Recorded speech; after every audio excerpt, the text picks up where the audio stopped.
First question. Why is it necessary today to critically reflect a nation's colonial past?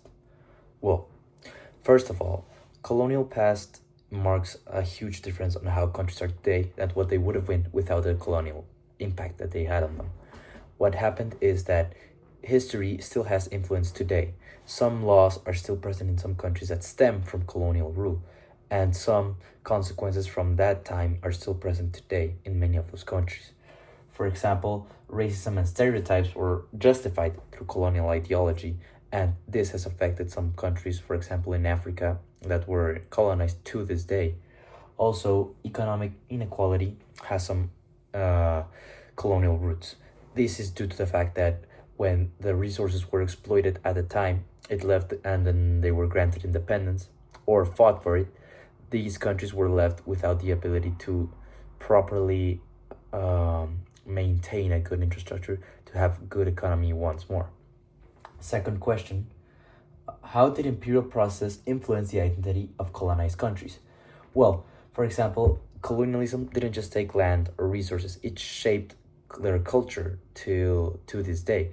For example, cultural suppression was very present during this time, since the countries that colonized the colonies and wanted to assimilate them into the empire. So some effectively oppressed the culture to make it what they wanted to be.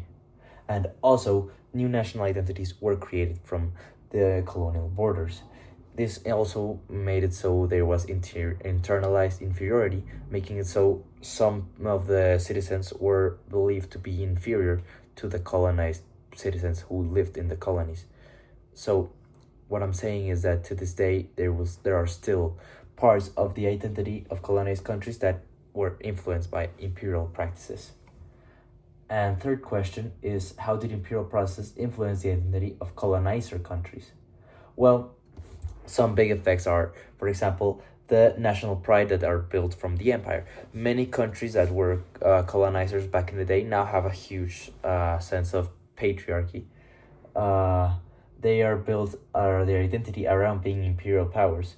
So they were great because they were ruling overseas territories. That's what they believe. And being an empire became a core part of their identity. Also, everyday life was filled with colonial products. They lived based on the products that they got from the colonies. Without them, their day-to-day life wouldn't be the same, and they were just living from the benefits of their colonies. And for example, it shaped the culture of the empire as well. Some empires that colonized countries, instead of oppressing them, wanted to accept the culture, and it ended up mixing with them. So that's how it affected to this day.